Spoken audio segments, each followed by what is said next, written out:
LeBron James' love for Diddy's parties has finally been exposed. And honestly, is anybody really shocked?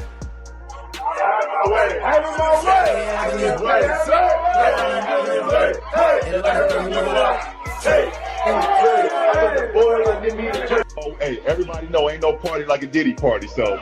Yeah, that's what's up. Yeah. The kids are on, man. Come here. Bro, real quick, bro. Y'all niggas. These niggas is too cool for school. Come here, man. I ain't confused. I ain't on that shit. That nigga tried to kill me for real. I just fucking got out of that shit. I've been missing for almost like 2 years. I didn't even know where the fuck I was at.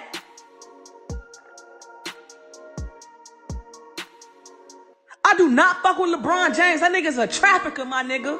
That nigga is a trafficker. He is a fucking trafficker. He trafficked women in real time. That nigga stole all my money out of my bank account. Diddy and LeBron supplied the women to all the NBA parties. But is anybody really surprised? I mean, how do you think these players get all these fine honeys on their shoulders?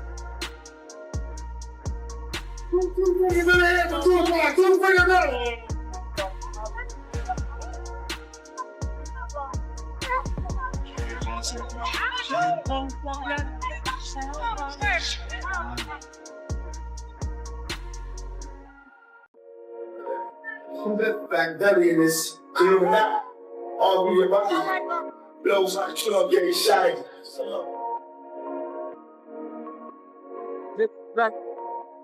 LeBron's freaking the hell out right now because Diddy's threatening to release all those tapes. But you gotta know what happens when you make a deal with the devil, LeBron. You're going to have to pay those dues at some point. Yeah, LeBron's mad, dashing out there to clear up his image by suddenly publicly criticizing parties and drugs. It's kind of like that guy you know who's smoking an L and says, "Hey, dog, don't do drugs, it's bad." Okay, man, look, everybody knows that he's used drugs and steroids in the past. The dude's even been suspended for it. So, to find out that he's all wrapped up in Diddy's mess, ain't nobody surprised. The world understood what LeBron did. Like, other basketball players will hear what LeBron does and go, well, yeah, but that doesn't matter, right? It's like a baseball player and you're hitting a stick out of the way. It doesn't matter. It's like, no. If you knew what these performance enhancers did, then you would know why it does matter. What do you think he's there's doing? only one, we have the same drug guy, if you will. I know exactly what he's doing. But there's only one golfer. Please tell. There's only one golfer. I'm not going to, but there's only one golfer that follows the big three. And the big three is EPO, growth hormone, testosterone. That's the Lance Armstrong diet. There's one golfer, but it's Tiger Woods. Like, yes, it does matter. People will say it all the time, it doesn't matter. John Daly won it. It's like, it matters. Trust me that it matters. EPO matters. It's the reason LeBron takes it. It matters. And if other basketballers understood what it did, EPO increases your red blood cells, which gives you endurance so you can play all game long. You can shoot in the fourth quarter just like you shot in the fourth. More red blood cells, more oxygen in your red blood cells. Okay, got you. It's the king of performance enhancers. AD, LeBron train down the track. Step, now goes to the dribble all the way. They don't pick him. The man's even part of the bully fraternity, which is a branch of the Illuminati specifically for black people. Now, Diddy's a part of that one too. It's also kind of messed up that even the Illuminati is segregated. Like, what the hell, man? You mean to tell me that a white guy that shot two white guys that you don't know, that got nothing to do with you, was a blow to your stomach, right?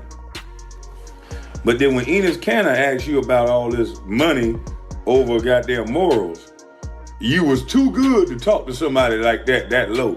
But you worried about a 17-year-old kid. Is it because he white, LeBron? Because your publicist is white. The motherfucker who tell you what to say and do is white. You more worried about a Kyle Rittenhouse than your neighborhoods in your own town in Cleveland that can't afford their rent, that we saw that they're being evicted, that ain't a blow to your gut. But Kyle Rittenhouse being chased up the street and defending himself is a blow to your gut. Nigga, please. Boy, look at here. I told you, LBJ said, we will give you your leaders. And what do they call him? The king. He speak out about every goddamn thing that's supposed to be black. LeBron, where's your black city? Where's Black Wall Street? You can build it by your goddamn self. Boy, stop all this shit. Them people using the fuck out you. When it was time for you to say something about China, you back down like a motherfucker. You say something about every damn thing else. Kyle Rittenhouse don't got a motherfucking thing to do with LeBron James. That's sad, man. That's why I say this shit is being pushed. This is puppet master strings. Y'all backing all this bullshit. When have your lives changed yet? While you're backing bullshit and emotional shit, do you remember them saying they gonna give illegals $450,000 a piece? Do you remember hearing them say that? When we asked for reparations, they said, nigga, we ain't getting you shit. When Cube asked to hear the plan, nigga, my wife gotta use the phone. So you niggas mean to tell me that all you good is to be used for getting mad about an agenda and you ain't asked for your motherfucking money? Why do illegals get $450,000 discussion? I saw my sister Angela Stan talking about that this morning. She was on fire this morning. Y'all missed it. I worked with Mark Garibas. Mark Garibas used to be Michael Jackson's attorney. Yeah, out in Los Angeles. Yeah. He drugged Michael and they OD'd him, okay? He didn't overdose. They OD'd him because they keep the royalties of the music. Michael alone made $860 million alone last year, okay, in 2017. Which who keeps that royalty? The music companies. Who represents the media and entertainment in the United States? Most of them, Mercedes stars. Kenny Mercedes, which is Caribbean Mercedes Shire out of New York. Okay? So what they've been doing is they've been promoting a hate agenda against Trump. So people hate him. Okay? Because they know he is very alpha. Okay? Very alpha in the sense that he likes money, he likes to make money, and he likes women, and they know they want to defame him in certain ways with Stormy, with other people, because they want him out of the government, okay? Well, it looks like LeBron's career is suddenly under some serious threat. All thanks to his friendship with Diddy. You know what they say though, man. You're judged by the company you keep. And when the company you're keeping is the devil, well, it ain't no surprise when your world comes crumbling down.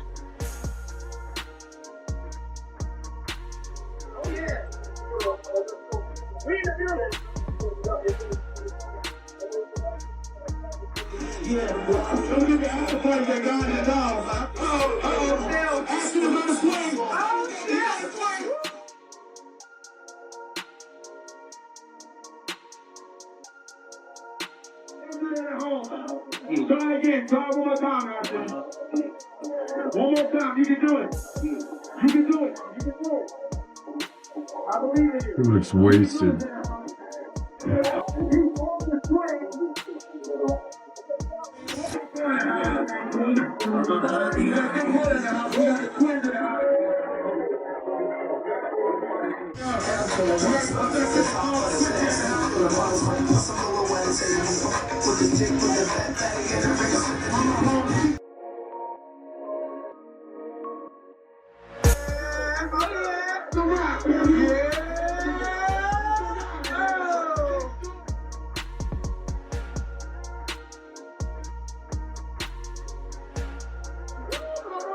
Come on!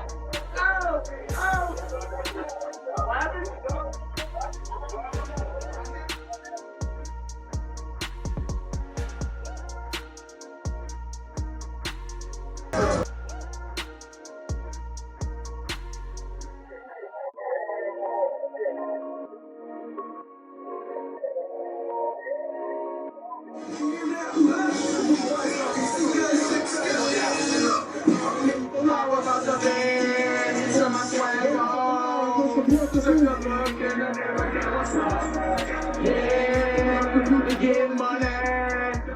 like you, that's all. You my pocket dragon. Everybody come on. Free beats by Dre. Oh yeah, free. Come on. Woo! After Christians on there, we got to on the platform. Look at that. Woo! We got to get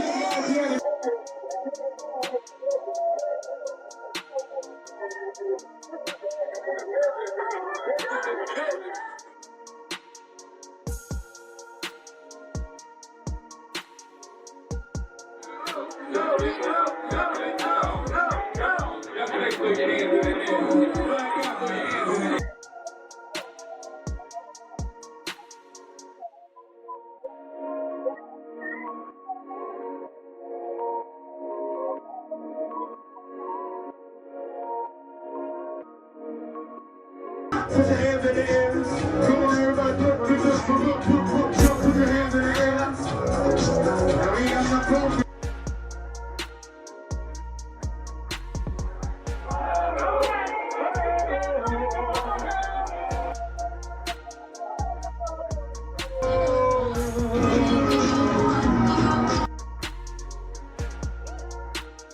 All right, happy Tuesday, everybody. You are not going to believe this, but I have learned that a media hit was put on my name. Yes, internally, sort of a memo was circulating. Don't talk about Candace Owens anymore. They don't want to report on me. What is up with that? You're not going to believe what I have to share.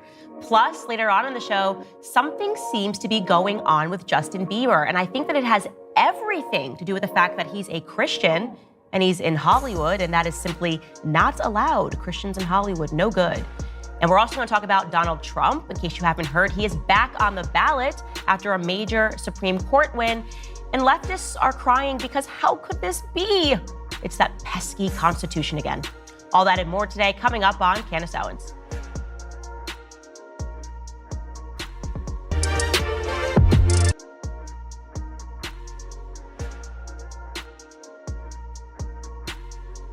All right, guys, so this actually happened, and I'm not really sure what to make of it. I'm just going to do my thing and overshare and tell you guys everything. So recently, as in a couple of months ago, a publication, which I am not going to name, but they are one that used to cover me all the time. They used to cover this show all the time, just a very positive experience and always saying great things about me, suddenly just stopped. I became persona non grata. So I hired someone a couple of weeks ago who had the means to look into this because I was just curious. And I am pretty shocked at what they uncovered. Essentially, there was this effective ban, sort of an internal embargo of sorts on my name. More shocking is the reason behind it, because why? What did I do? Have I changed my stances? Well, among other things, they claimed that I was I'm not kidding, quote unquote, Christian nationalist. Yeah, Christian nationalist. What I can tell you also is that I got at least one name that was circulating this idea, and it is very much a person that is a part of what we term here the military-industrial complex. So I think that's kind of a weird thing. I thought it was strange because, listen, I am obviously very proudly a Christian, but I don't think any person that watches this show would say that I wear my Christianity on my sleeve. Not that there would be anything wrong with it, but we're not exactly, praying on the show. Maybe we should be, given everything that's happening in society. But I would definitely say that any listener of this show would not be like, oh, Candace Owens is a Christian nationalist. Although I'm not sure I have any problems with either of those terms. I definitely do consider myself to be a nationalist, and I am a Christian. But they're saying this in a much more dirty way. And I thought about it, and I said, where else have I heard that term before? Well, if you're paying attention, you guys, it is everywhere as of late. And I want you to pay very close attention to this because suddenly Christianity is being smeared and libeled and attacked, and they're trying to make it synonymous with white supremacy. Yeah, check this out. All of these articles were published back to back in February. This from PBS, the headline, "What is Christian nationalism and why it raises concerns about threats to democracy?" Here's Axios. poll, most Americans cool to Christian nationalism as its influence grows. Oh, really? We're conducting polls and we're saying that Christian nationalism is influential? Another headline here, this is NPR. Christian nationalism's support is strongest in rural conservative states. Here's the New York Times. 4 ways of looking at Christian nationalism. So again, just to be clear, all of these publications and these headlines came out within the last month. And you're probably going to believe this, but it's also getting the Hollywood spin. It must get the Hollywood treatment. Once the propaganda goes out, it's gotta, of course, now appear on our screen. Somebody has to go deep into it to examine the crisis. And the man for the job is apparently Rob Reiner. Yeah, he is directing a new documentary, and it's called God and Country, which puts Christian nationalism in America under the spotlight. And so he's doing a tour to promote this new documentary.